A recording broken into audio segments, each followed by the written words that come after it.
Assalamualaikum warahmatullahi wabarakatuh.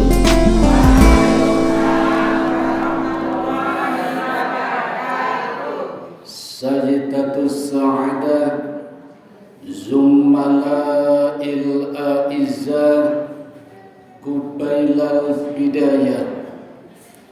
Hayya bina nahmaduhu wa nasta'inuhu subhanahu wa ta'ala hamdan bila ghaya wa madhan bila nihaya. Ashhadu an la ilaha illallah wahdahu la syarika lah wa ashhadu anna Muhammadan abduhu wa rasuluhu la nabiyya ba'da.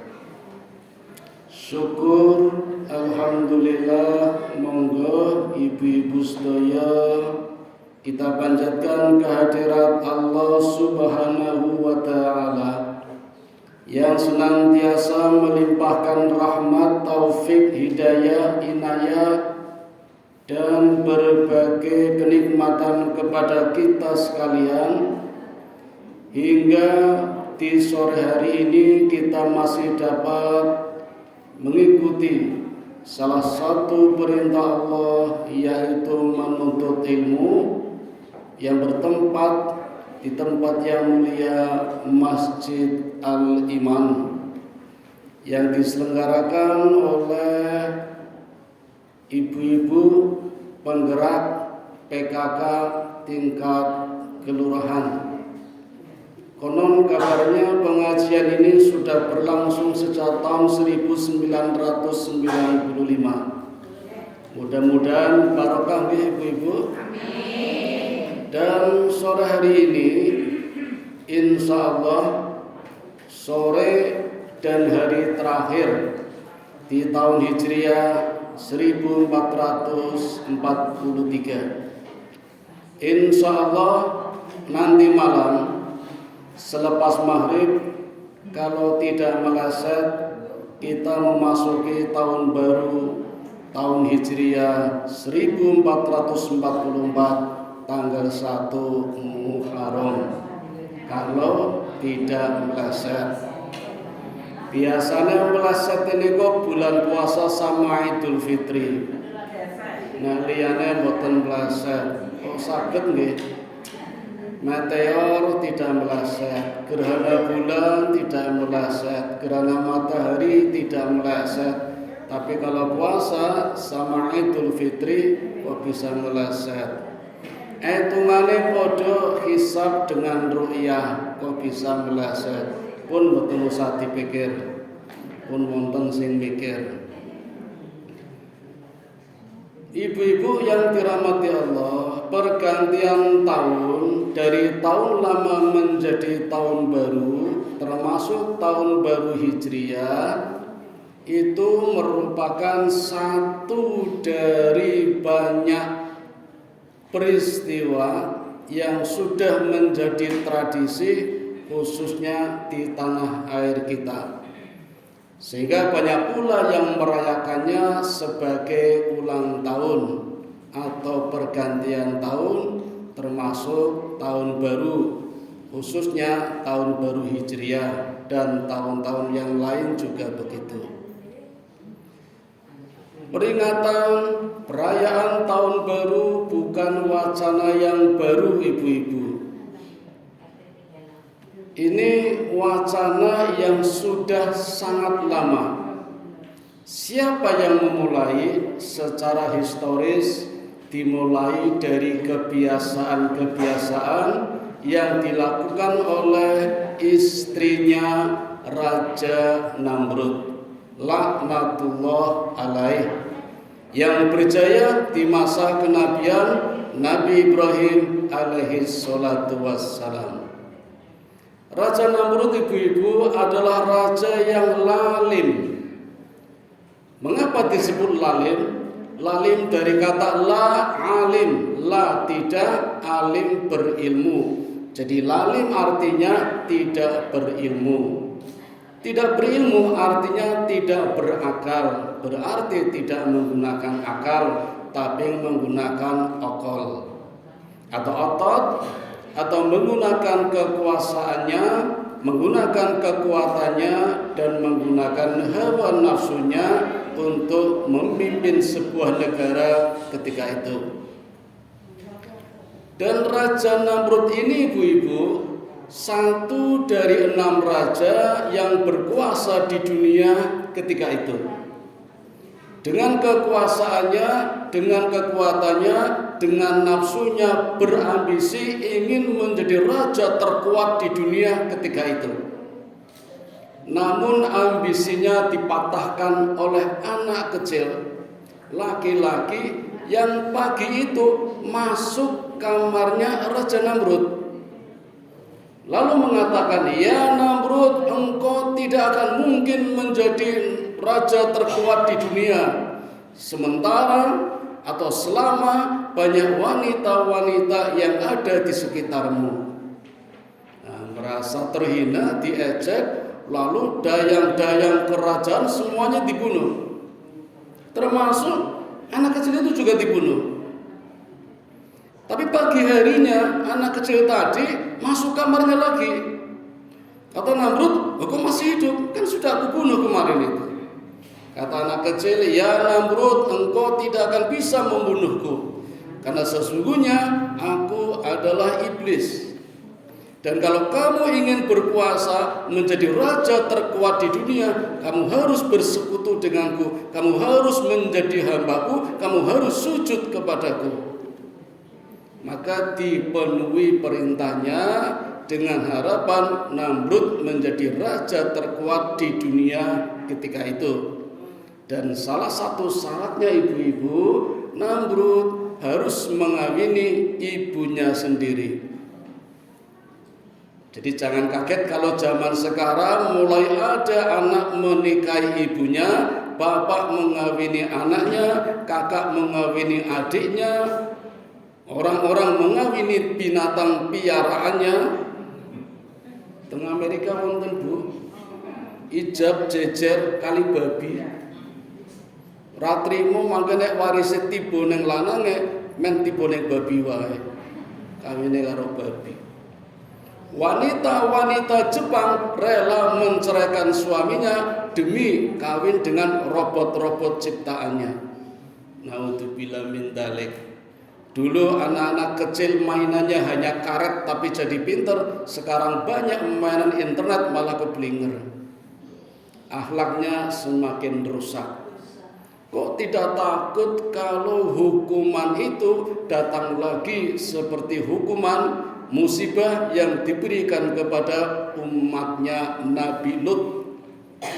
Karena di zaman Nabi Lut ada 5 kota di negara Yordania yang dihujani Allah dengan batu bara membara dari api neraka karena melakukan penyimpangan seksual.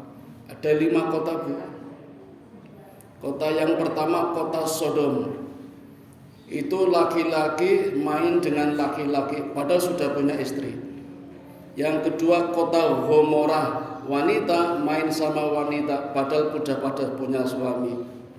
Yang ketiga tidak disebut namanya, laki-laki main sama laki-laki tapi masih jomblo. Yang keempat juga tidak disebut nama kotanya, wanita sama wanita tapi masih jomblo. Dan yang kelima ini yang simpang siur, bapak sama anak, ibu sama anak, kakak sama adik sama binatang. Naudzubillah min dzalik. Dan tempat musibah sekarang dikenal dengan nama Al-An, Al-Bahrun, Al-Majitun, laut mati. Dan musibah itu diprediksi oleh ahli sejarah terjadinya tanggal 10 Muharram.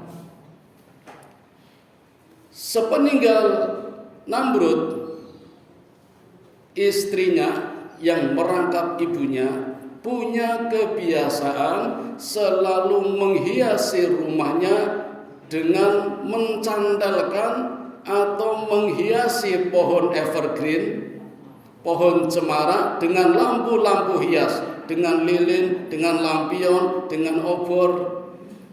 Dan itu dilakukan setiap malam minggu, setiap peringatan hari lahirnya, setiap peringatan hari matinya.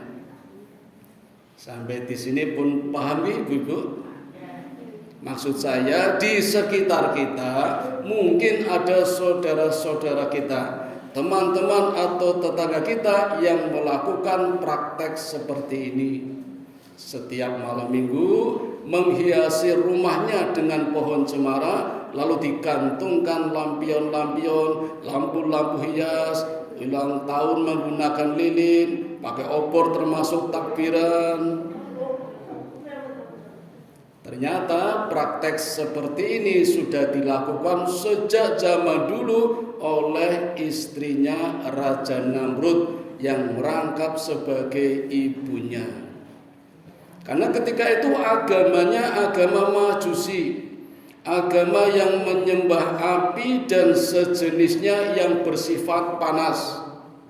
Seperti yang saya sebutkan tadi, termasuk menyembah matahari, menyembah bulan, menyembah bintang.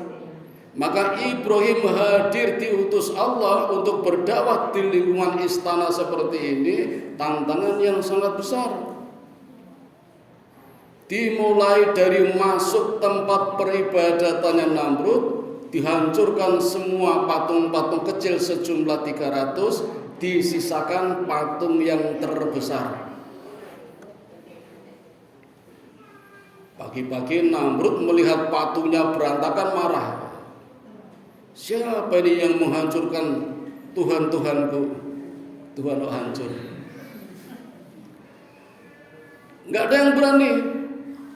Ada satu yang lapor, saya melihat Ibrahim yang menghancurkannya. Panggil Ibrahim, panggil Ibrahim. Kata pengawal raja, nggak ada bukti, tangkap dulu bukti belakangan. Di sidang secara terbuka di lapangan, Ibrahim ditanya, Ibrahim, apa benar kamu yang menghancurkan patung-patung itu? Kata Ibrahim, siapa bilang? Saya dengar tidak semuanya berantakan, ada satu besar yang masih utuh. Dan di tangannya ada kapak, mungkin patung yang besar itu yang usil. Semuanya dibantai oleh patung besar itu. Kata raja, gila kamu Ibrahim. Mana mungkin aku bertanya kepada patung yang besar itu? Kata Ibrahim, nah kalau patung nggak bisa jawab, kenapa disembah? Yang gila siapa? Namrud tambah marah, diam kamu. Biasa ibu-ibu kalau pejabat kalah kan mesti langsung bentak itu. Kamu berani Ibrahim dari kemarin. Akhirnya demi gengsi kebangsawanannya Ibrahim ditahan dan dihukum seberat-beratnya. Hukuman yang paling tepat dan paling berat ketika itu tiada lain adalah dibakar hidup-hidup. Ahli sejarah memprediksi tingginya api sekitar 50 meter. Kemudian Ibrahim dilemparkan dengan ketapel besar. Jadi ke atas dulu dilontarkan, baru jatuh. Tapi sebelum jatuh dalam kondisi yang sangat kritis, Allah mengirimkan 3 malaikat. Malaikat Jibril, malaikat Mikail, malaikat Rahmat. Dan malaikat ini menawarkan jasanya. Apa kata Ibrahim? Mohon maaf, pangapunten para malaikat, saya hanya ingin pertolongan dari Allah. Dan Ibrahim di tengah kobaran api hanya membaca Nasrum minallah wa ni'mal wakil, ni'mal maula wa ni'mal nasir. Nasrum minallah wa ni'mal wakil, ni'mal maula wa ni'mal nasir. Maka Allah memberikan pertolongan. Allah kirimkan pasukan-pasukan binatang-binatang kecil untuk mematikan api tadi.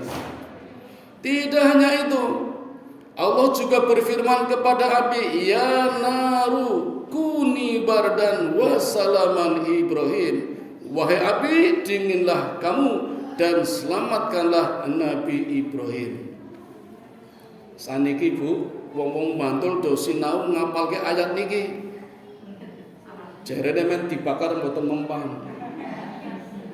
Ajeng nyobi, monggo diapalke nggih. Ya naru kuni bardan wa salaman Ibrahim. Mangke dalu jenengan lungguh teng dhuwur kompor gas. Insyaallah angus. Niku mboten nyuwun Nabi Ibrahim, Allah yang memberikan pertolongan mukjizat dibakar tidak mempan. Di hadapan api yang sangat tinggi, Namrud senang pesta pora dengan rakyatnya, melihat hasilnya nanti bagaimana kalau Ibrahim dibakar habis-habis. Begitu api habis, tinggal tumpukan abu, Namrud mulai bingung. Ini kok ada kerosak-kerosak, ada gerak-gerak. Ternyata muncul Ibrahim dari tumpukan abu, masih hidup. Kata Namrud, ini bukan manusia, ini jin ini. Kata rakyatnya, Tuhannya Ibrahim lebih kuat daripada Tuhannya Namrud. Padahal Namrud juga mengangkat dirinya jadi Tuhan. Nah sekarang giliran Ibrahim, ya Namrud sekarang giliranku. Allah kirimkan hanya seekor lalat, Bu. Lalat kecil masuk ke dalam hidungnya. Muter-muter seharian sampai di kepala. Jadi pekerjaannya Namrud itu hanya garuk-garuk terus tangannya, kakinya, wajahnya, sampai menjelang sore sudah mulai berdarah-darah. Jatuh terkapar, keluar darahnya dari hidungnya, dari matanya, dari telinganya, dari mulutnya. Mati di hadapan rakyatnya sendiri yang mengaku, yang menyembah Namrud sebagai Tuhannya. Dan rakyatnya mengatakan Tuhan kita mati hanya oleh seekor lalat. Dan ini kejadiannya pada tanggal 10 Muharram. Nabi Ibrahim versus Raja Namrud. Begitu pula nabi yang lain, Nabi Adam. Nabi Adam, ibu-ibu, umurnya 950 tahun. Seumur-umur tidak pernah berbuat dosa, cuma satu kali dosanya, makan buah khuldi. Kata Allah, ya Adam, aku ciptakan kamu dengan sebaik-baik bentuk. Aku tinggalkan kamu di dalam surga yang penuh dengan fasilitas. Aku tahu kamu kesepian, maka aku ciptakan Hawa untuk menemaninya. Silakan nikmati apa yang kamu suka. Makanan makan yang kamu suka, minuman minum yang kamu suka, pakaian yang kamu senangi, silakan. Satu yang tidak boleh ya Adam, makan buah khuldi. Itu saja kamu tidak mampu, maka keluarlah dari surga. Itu Nabi Adam, Bu, tidak pernah berbuat dosa selama 950 tahun. Sekali berbuat dosa dikeluarkan dari surga. Kalau panjenengan saniki umure pinten? 50 wonten? Sedina berbuat dosa ping pinten? Nyuwun mlebet surga nggih? Ketoke mboten imbang nggih. Ning Nabi Muhammad sallallahu alaihi wasallam ngendika saged mlebet surga. Wah, dadi yo kaget niki. Nabi Adam diusir dari surga hanya satu kesalahan, umatnya Nabi Muhammad dengan ribuan kesalahan bisa masuk surga. Ajeng nyuwun syarat sing kados pundi? Kathah setunggal mawon nggih. Syaratnya salah satu di antaranya tidak membedakan nabi yang satu dengan nabi yang lain. La nufarriqu baina ahadim mir rusulih wa qalu sami'na wa ata'na ghufranaka rabbana wa ilaikal masir. Jumlah nabi, Bu, 124.000. Kalau diringkas menjadi 313 rasul, yang tercantum di Quran 25. Dari sekian banyak nabi, jenengan mboten angsal pilih-pilih, pilih kasih mboten angsal. Satu tidak suka pada Nabi satu itu sama saja tidak menyukai semuanya. Jadi kudu seneng kabeh. Bagaimana cara menyenangi semua Nabi? Belajar sejarahnya. Kata Nabi, khairun qasosi wal qasosi al-anbiya. Sebaik-baik cerita adalah cerita Nabi. Nabi yang benar-benar sudah terbukti kebenarannya, teruji kesabarannya, dan patut menjadi teladan kita semua Nabi. Bukan idola kita, artis-artis yang ada di televisi yang belum teruji kesabarannya, yang kadang menjual aib keluarganya demi konten, meningkatkan popularitasnya, komersial, itu belum terbukti. Banyak waktu kita terbuang-buang hanya untuk menonton acara seperti itu. Kita kejar target, Bu. Usia kita terpendek dari nabi-nabi yang lain. Eman-eman kalau dihambur-hamburkan untuk acara seperti itu, mendingan membaca sejarahnya Nabi. Khairul qasosi wal qasosi anbiya. Sebaik-baik kisah adalah kisah para nabi. Dan dari sekian banyak kisah nabi, hampir semua nabi, peristiwa terpenting terjadi di bulan Muharram. Bulan Muharram adalah satu dari 4 bulan yang dimuliakan. Minha arba'atun ashhurun hurum. 3 bulan berdampingan, 1 bulan terpisah. Yang berdampingan Rajab, Sya'ban, Ramadan. Yang terpisah Muharram. Dalam hadis lain yang berdampingan Dzulqa'dah, Dzulhijjah, Muharram. Yang terpisah Rajab. Kok beda-beda? Mau Ustaz bingung ibu-ibu. Rasul kita orangnya cerdas. Kapan harus mengatakan 4 bulan terbaik adalah Dzulqa'dah, Dzulhijjah, Muharram, Rajab? Kapan mengatakan bulan yang terbaik adalah Rajab, Sya'ban, Ramadan, Muharram? Nabi tahu betul masyarakat itu tipikalnya beda-beda. Ketika menghadapi masyarakat yang enggan beribadah di bulan Dzulqa'dah, Dzulhijjah, Muharram, Rajab, Nabi mengatakan inilah 4 bulan yang dimuliakan.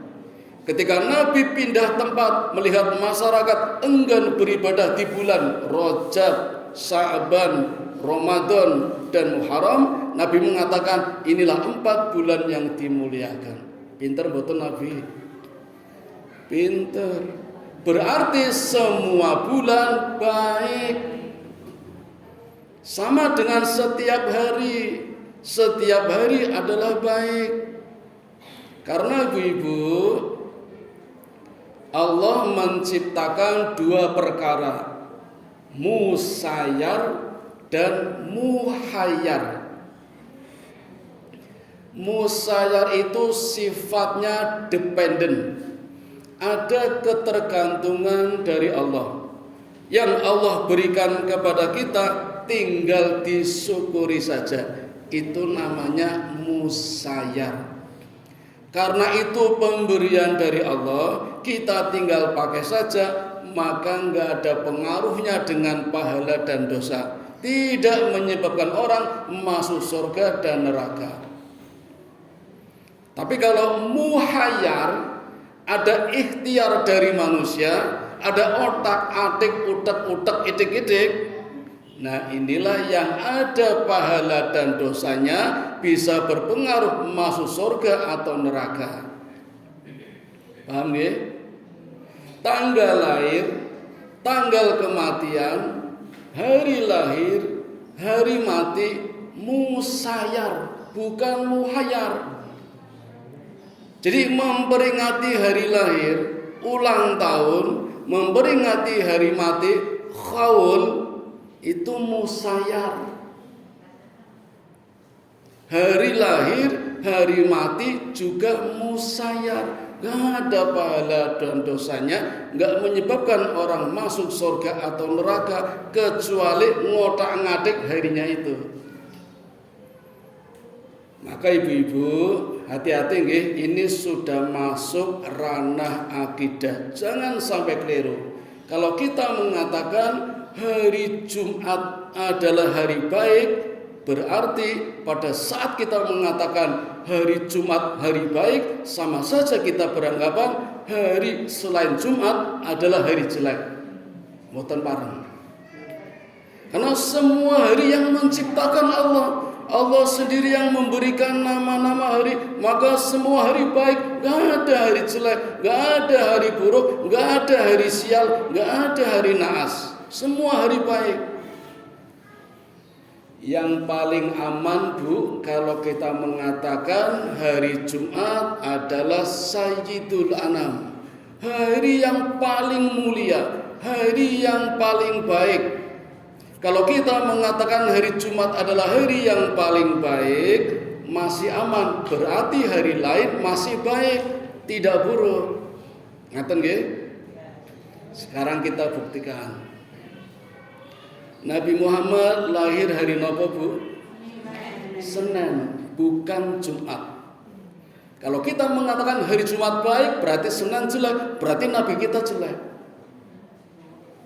Nabi Muhammad meninggal hari apa, Bu? Senin. Kalau kita mengatakan hari Jumat baik, berarti hari Senin jelek. Kalau hari Senin jelek, berarti Nabi kita jelek. Berarti bukan masalah hari. Fir'aun meninggalnya hari apa, Bu? Jumat. Namrud meninggal hari apa? Jumat. Kalau hari Jumat baik, berarti Namrud baik, berarti Fir'aun baik, padahal tobatnya ditolak. Ketika Allah tenggelamkan di lautan, Fir'aun masih hidup dan bilang, "Ya Musa, kalau begini aku taubatlah, aku yakin dengan Tuhanmu."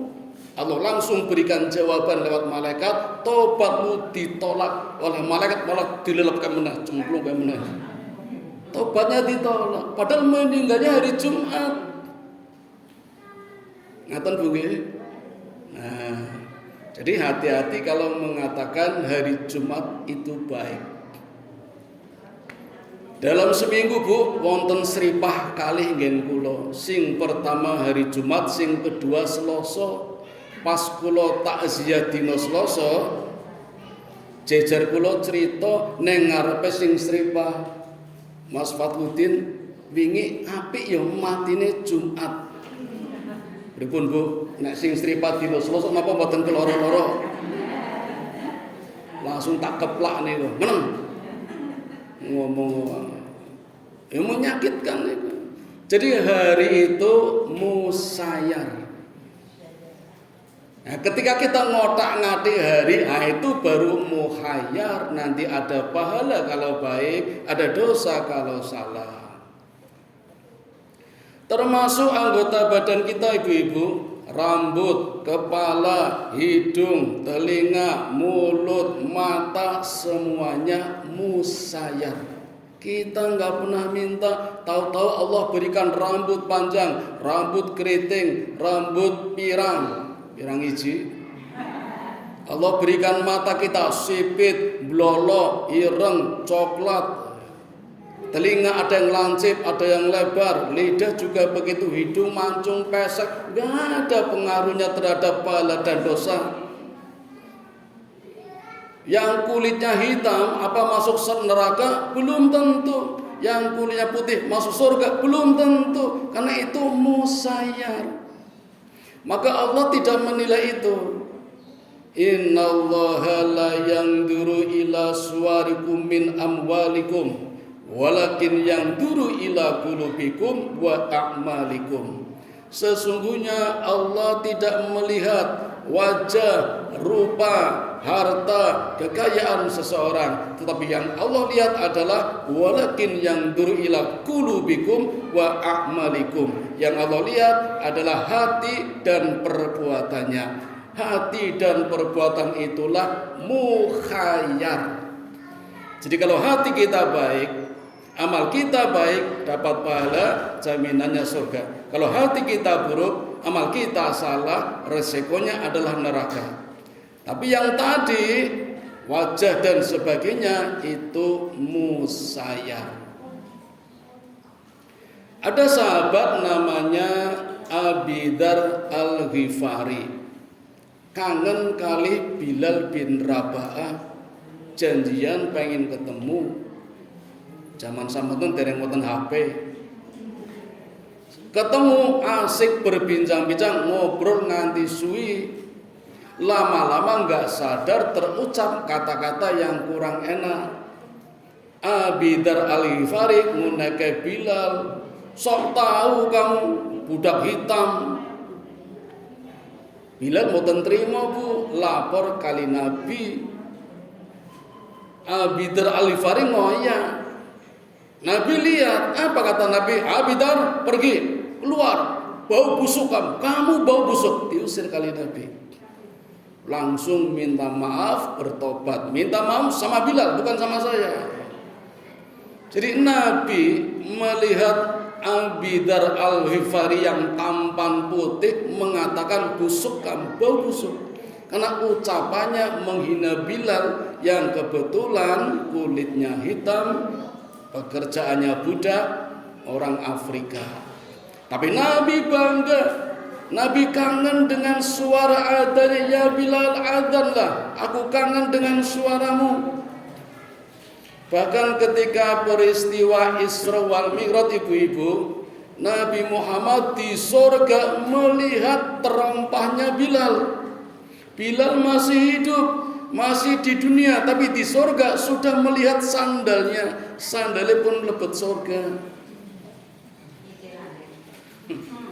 Sampai di dunia, di bumi ketemu Bilal, Nabi tanya, ya Bilal, kamu punya amalan apa?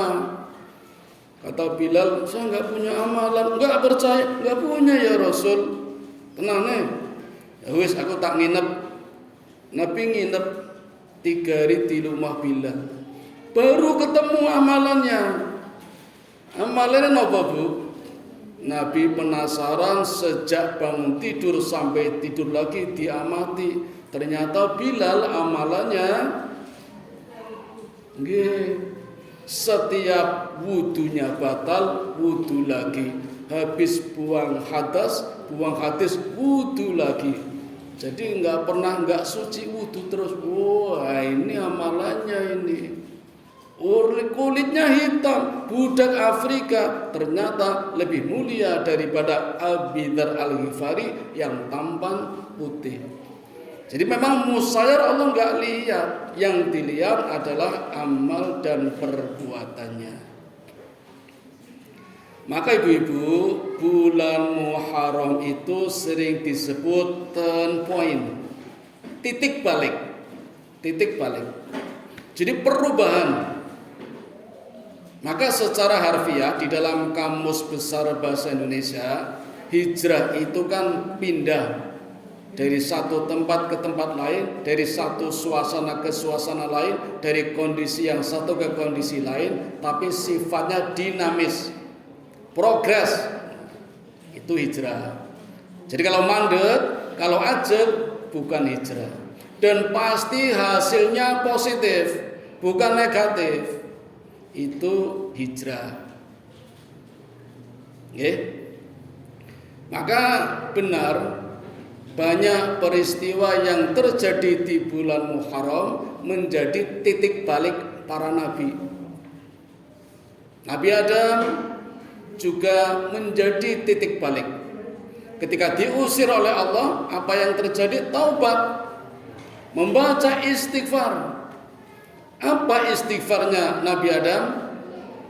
Rabbana ya Rabbana,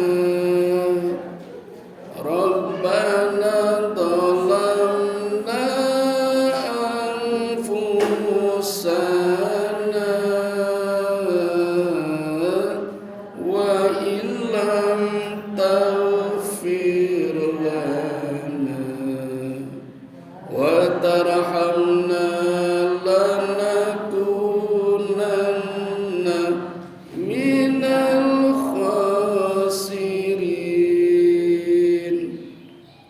hadis 40 tahun Bu. Tiap saat seharian bertaubat membaca istighfar. Istighfarnya ini Nabi Adam. 40 tahun Bu baru diterima taubatnya hanya satu dosa.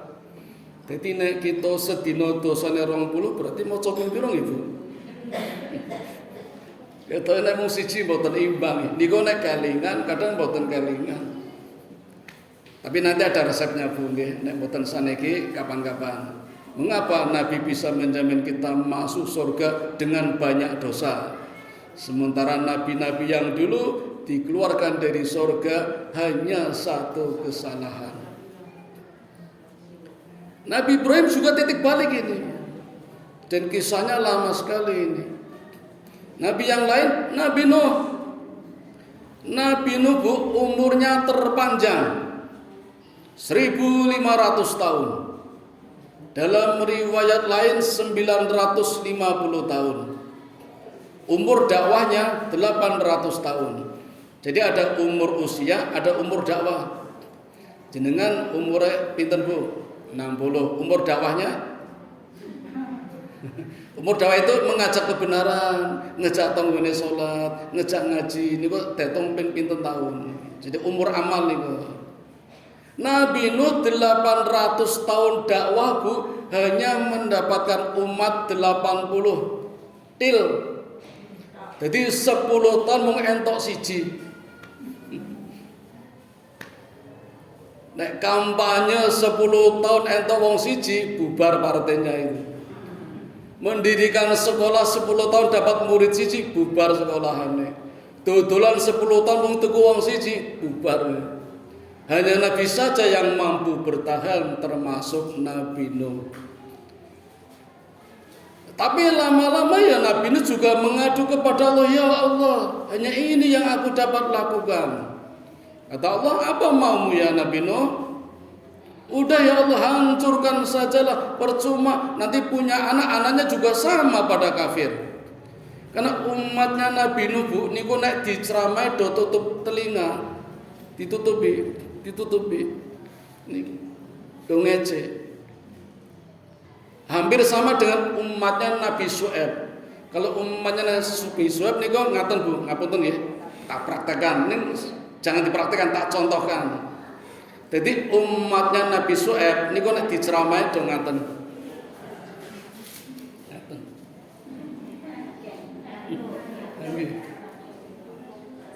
Makanya ketika dihukum oleh Allah, dihancurkan negaranya, itu mayatnya dalam kondisi ditekuk lututnya, kepalanya dimasukkan ke dalam lututnya. Seperti tadi, ada yang guling, ada yang lempang. Itu satu negara Bu, umatnya Nabi Syuaib. 1 minggu musibahnya itu. Makanya Nabi kita Muhammad sallallahu alaihi wasallam melarang umatnya, melarang kita kalau pas pengajian duduk seperti tadi nggak boleh. Pun sama dipraktekkan. Contoh saja, bapak-bapak pas Jumatan juga nggak boleh. Sama ngaten nggak boleh. Ambo tenang saja. Nah, tenang saja. Itu duduknya umatnya Nabi Syuaib. Nabi Nuh sama diceramai do tutup telinga. Akhirnya mengadu kepada Allah. Baik Nuh, akan aku hancurkan umatmu. Caranya akan aku kirim banjir. Lalu aku kata Nabi Nuh, buat kapal. Dari apa ya Allah? Dari kayu. Masa pakai kertas? Kayunya dari pohon. Pohonnya tanam dulu. Maksudnya apa Bu? Maksudnya dakwah selain sabar harus berusaha. Dan butuh waktu 50 tahun untuk menanam pohon. Setelah pohonnya besar ditebang, baru dibuat dijadikan kapal. Dan kapalnya membuat di tengah kampung. Umatnya berteriak-teriak, gila Nuh gila, buat kapal di tengah kampung. Mana ada, nggak ada laut. Itulah kehendak Allah. Maka turunlah banjir besar. Namun sebelumnya Nabi Nuh kontrol dulu. Silakan masuk sepasang dari binatang apa saja. Jadi ini hijrahnya makhluk, Bu. Ketika Allah akan menghancurkan semua, dipilih dulu cikal bakal makhluk baru ini. Termasuk orang-orang pilihan. Ada orang kafir di zaman Nabi Nuh yang ikut masuk kapalnya. Tapi ketika dilihat, ditengok, dikontrol oleh Nabi Nuh, mereka keluar lagi. Ternyata hanya buang air, ngece, buang najis. Setelah masuk semua, Nabi Nuh kontrol, naik kapal, naik ke atas. Cari anaknya, ada nggak yang namanya Kan'an? Ternyata kumpul dengan orang-orang kafir. Hanya 3 yang mau diajak naik kapal. Sam, Ham, Yafis. Yang Kan'an tidak mau. Kan'an ini bahasa Nasrani, Bu. Nama aslinya Yam. Bahasa Ibrani-nya Kan'an. Jadi anaknya Nabi Nuh 4. Ham, Sam, Yafis, Yam itu Kan'an. Itu enggak mau. Dari atas kapal Nuh manggil-manggil, "Ya bunayyarkam ma'ana." Wahai Kan'an anakku, naiklah ke kapal. Kata Kan'an, "Aku tidak mau ayah, aku mau naik ke gunung saja. Jangan anakku, Allah lagi murka." Kan'an belum jawab, banjir datang menghantam gunung-gunung pun hancur. Akhirnya tenggelam. Allah selamatkan Nabi itu dengan umat-umat pilihannya, termasuk binatang-binatang dalam kapal yang besar. Kapalnya besar, Bu. Kapalnya besar. Diperkirakan tingginya 50 kaki, panjangnya 120 kaki, lebarnya 80 kaki, dan mampu mengangkut sekitar 400 orang, 2.000 binatang melata, 4.000 binatang unggas. Besar sekali, melebihi besarnya lapangan Anfield Liverpool ini, yang hanya 200.000. Terombang-ambingkan oleh banjir bandang pertama dan terbesar sampai di Turki. Kejadiannya di Palestina, terdampaknya di Turki. Betapa besarnya kapal itu dan besarnya pula banjir itu. Pelajaran yang bisa kita ambil, ibu-ibu, sekarang pun terjadi banjir besar, banjir maksiat. Maka bagaimana kita bisa menyelamatkan anak-anak kita? Naiklah ke kapal. Apa kapalnya? Masjid. Insya Allah dengan masuk kapal masjid akan selamat. Tapi kalau anak-anak kita biarkan kumpul dengan orang-orang kafir, nanti terbawa mereka. Itu peristiwa Nabi Nuh yang terjadi juga pada tanggal 10 Muharram. Begitu pula Nabi Musa. Ketika Allah tenggelamkan Fir'aun yang mengejar-ngejar Musa sampai di tepi lautan, itu pun terjadi tanggal 10 Muharram. Musa nggak minta. Bahkan Musa tidak tahu kalau tongkatnya kalau dipukulkan ke lautan bisa terbelah menjadi jalan tol. Itulah mukjizat Allah berikan ketika dalam suasana kondisi yang kritis. Maka kalau kita mau coba-coba, Bu, agar Allah menolong kita, kondisikan kita dalam kondisi yang kritis. Biasanya Allah akan menolong di saat yang kritis. Nek biasa-biasa malah mboten. Ngaten, Bu, banyak peristiwa yang berkaitan Nabi yang terjadi di bulan Muharram. Bulan yang dimuliakan, bulan yang dihormati, bulan yang disucikan, sekaligus bulan yang diharamkan. Lalu apa amalan kita di bulan Muharram? Amalan yang terbaik adalah membaca istighfar. Istighfar itu kalau kita astagfirullah, itu yang paling pendek. Tambahi astaghfirullahaladzim juga boleh. Lebih panjang lagi, astaghfirullahaladzim alladzi la ilaha illa huwal hayyul qayyum wa atubu ilaih, boleh. Berapa kali? Bu, satu istighfar saja sebenarnya cukup untuk menghapuskan dosa kita setinggi langit pertama. Tetapi kenapa kita harus berulang-ulang? Karena kita selalu mengulangi kesalahan kita. Beristighfar salah meneh, beristighfar dosa meneh, maka berkali-kali. Ibnu Taimiyah ketika susah, ketika sedih, ketika gundah gulana membaca istighfar sebanyak 1000 kali. Nabi Muhammad SAW di luar sholat membiasakan membaca istighfar sebanyak 70 kali, kadang 100 kali. Itu istighfar. Sebentar lagi saya tutup ya. Saya akan berikan contoh keajaiban istighfar. Satu saja yang dialami oleh pembuat roti. Kisahnya sangat masyhur, sudah pernah dengar semua. Niko gara-gara ulama besar kita, ulama besar Muslim yang sering meriwayatkan hadis riwayat Muslim. Dilala kok pengen pergi ke luar negeri, ada rasa kangen tapi nggak tahu datangnya dari mana, kok pengen dolan itu loh. Ini sering terjadi pada kita, Bu.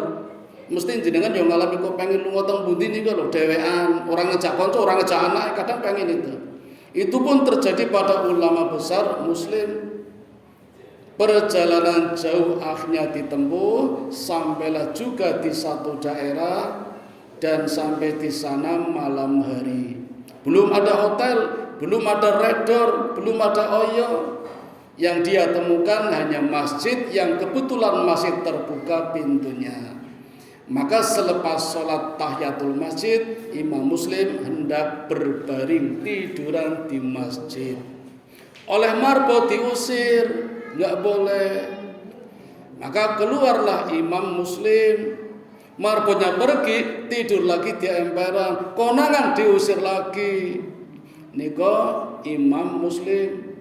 Nek kula sing dadi Imam Muslim tersinggung, Bu. Wong gede ulama besar mosok ora kenal aku.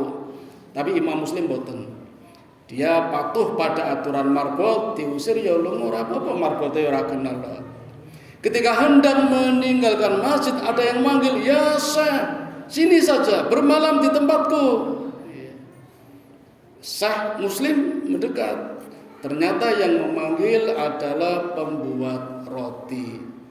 Bermalam di situ, tetapi semalaman Imam Muslim tidak bisa tidur karena terusik dengan pekerjaannya pembuat roti, mulai dari buka plastik gandumnya, mengeluarkan gandumnya, ngaduk dengan ramuan-ramuan sampai jadi roti, sampai dikemas. Imam Muslim terusik dengan bibirnya pembuat roti yang selalu bergerak-gerak. Ada apa ini? Akhirnya karena penasaran, Imam Muslim bertanya, "Ya fulan, apa yang kau baca? Aku lihat dari awal sampai akhir berumis-umis terus." Kata pembuat roti, "Yang aku baca ya Syekh adalah istighfar." Kata Imam Muslim, "Sudah berapa lama aku membaca istighfar?" "Sejak aku muda, 8 tahun ya Syekh aku membaca istighfar." "Lalu apa yang kamu dapatkan?" "Aku dapatkan semuanya ya Syekh. Apa yang aku minta Allah berikan. Tinggal satu yang Allah belum aku berikan. Belum Allah berikan kepadaku, kurang satu." Kata pembuat roti, "Kurang satu." Syekh Muslim bertanya, "Apa itu?" Pembuat roti menjawab, "Doaku yang belum terkabulkan oleh Allah adalah aku berdoa agar aku dipertemukan dengan ulama besar bernama Syekh Muslim." Padahal orang ini di depannya itu. Luar biasa. Berarti doanya terkabul semua. Gak perlu mencari orang jauh kemana. Allah datangkan Syekh Muslim di hadapannya berkat istighfar.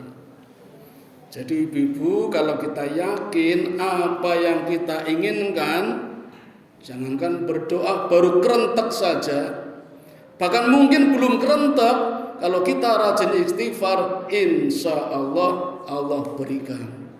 Nah, kalau selama ini belum, berarti istighfar kita mungkin kurang banyak, kurang fokus, atau kurang konsentrasi.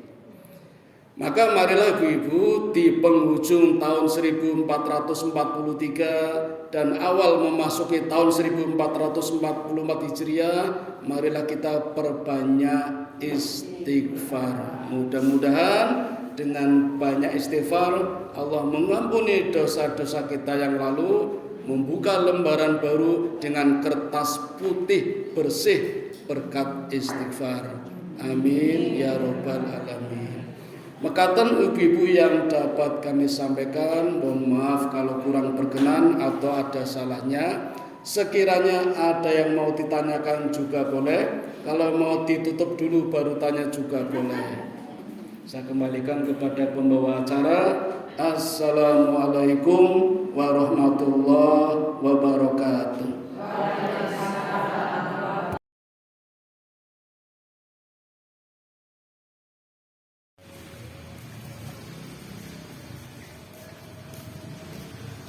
Allahu Akbar.